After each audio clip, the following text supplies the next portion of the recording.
Good morning. Today we will start with the topic that is carburation. In the previous video we had discussed about the air-fuel ratio of the carburetor. Now I will start with the essential parts of a carburetor, and also we will discuss about the size of carburetor. So what is the size of carburetor is given in terms of diameter of the venturi tube. So this is your venturi here.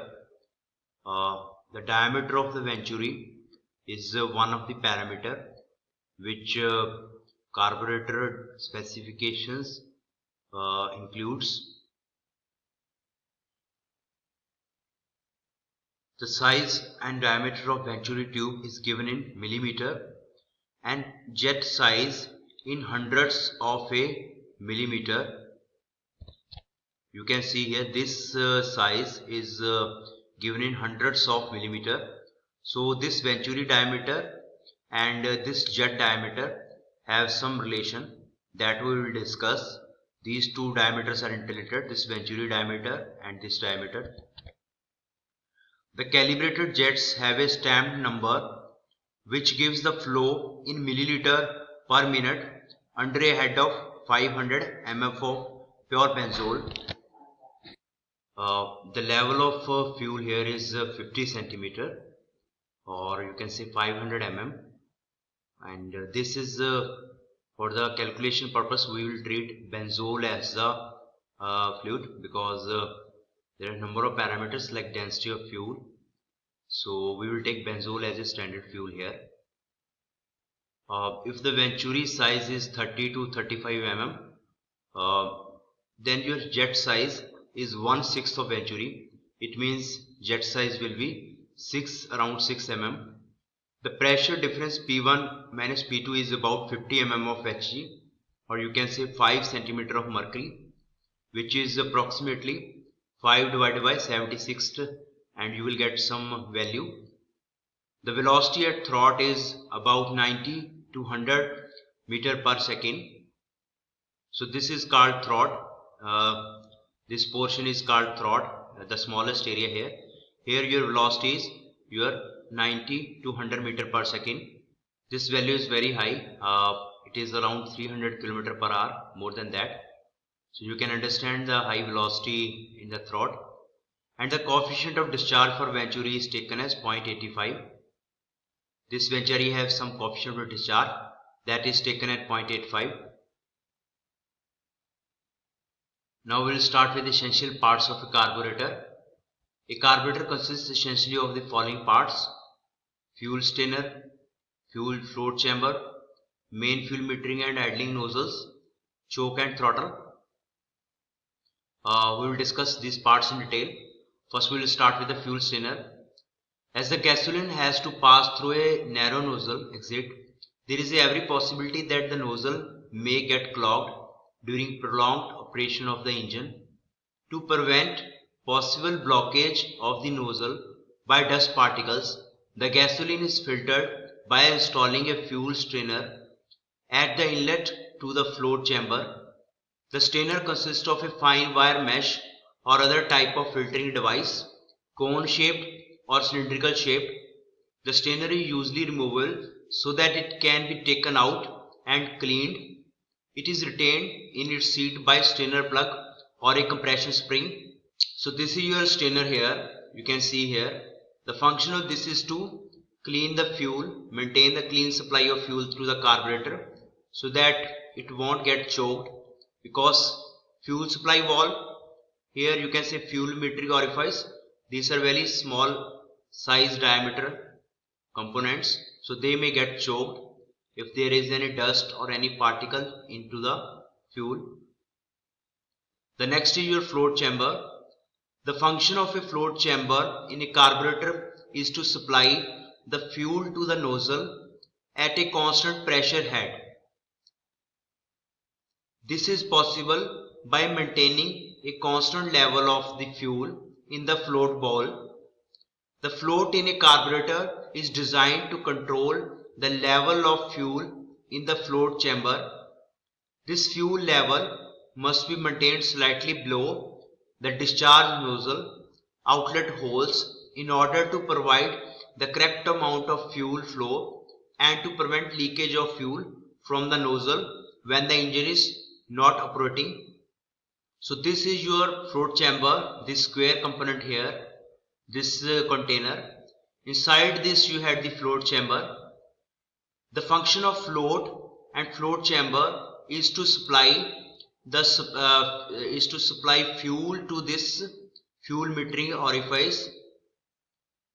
The minimum level of the fuel is maintained throughout the cycle of operation. If the fuel levels go down, so the fuel will come 50 centimeter level of this height is maintained, and this level is slightly below the fuel discharge nozzle height to prevent the accidental fuel leakage into the engine during when your engine is not operating or when your engine is switched off. You can see here, this is our strainer component here. In the next diagram, that is 8.9, you had this float chamber here. So float chamber is having vent to atmosphere, so that here pressure is maintained atmospheric. So this is your float pivot around which your float will float. This is your float chamber, and here is your fuel supply. A float mechanism in relation to discharge nozzle is shown in figure. When the float rises with the fuel coming in, the fuel supply valve closes and stops the flow of fuel into the chamber. So if the level is maintained, so this valve, this will close the supply of fuel, because the fuel level, the float will rise and this will turn in this direction and this will close this valve. At this point, the level of fuel is correct for proper operation of the carburetor. The float valve mechanism includes a fuel supply valve and a pivot. During the operation of carburetor, the float assumes a position slightly below its highest level to allow a valve opening sufficient for replacement of fuel as it is drawn out through the discharge nozzle. So when your engine is working, carburetor is working and fuel is supplied to engine, so this float will move little bit down, so that when it will go down, so this valve will open, it will go in this side, this valve will open and the fuel will continually supplied to the fuel float chamber and the level of the fuel will be maintained. Now we will start with the next topic, that is main metering and idling system. So what is the main metering and idling system in a carburetor? The main metering system of a carburetor controls the fuel feed for cruising and full throttle operations. So it consists of three principal units: the fuel metering orifice through which fuel is drawn from the float chamber. So this part here is your fuel metering orifice through which fuel is drawn. The main discharge nozzle. So this is your main discharge nozzle here. The passage leading to the idling system. So this system is your idling system here. You can see idling air bleed, this component, idling air restriction, and here your idling adjustment. This idling adjustment we will use in winter also. During starting problem, if we face that engine is not starting, there is a difficult, so we will adjust this screw in your bike, in your motorcycle. So this is your idling adjustment.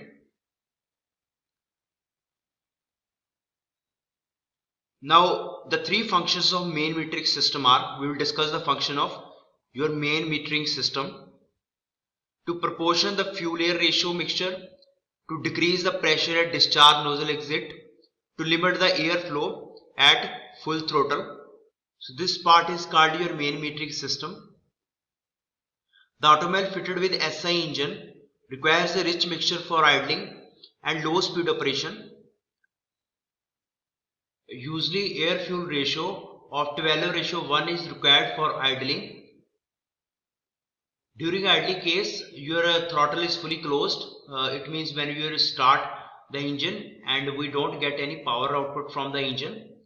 So this throttle is closed. So the air fuel mixture will come from this direction. The air will come from here, small amount of air, and your fuel will come from this side due to the suction created by air.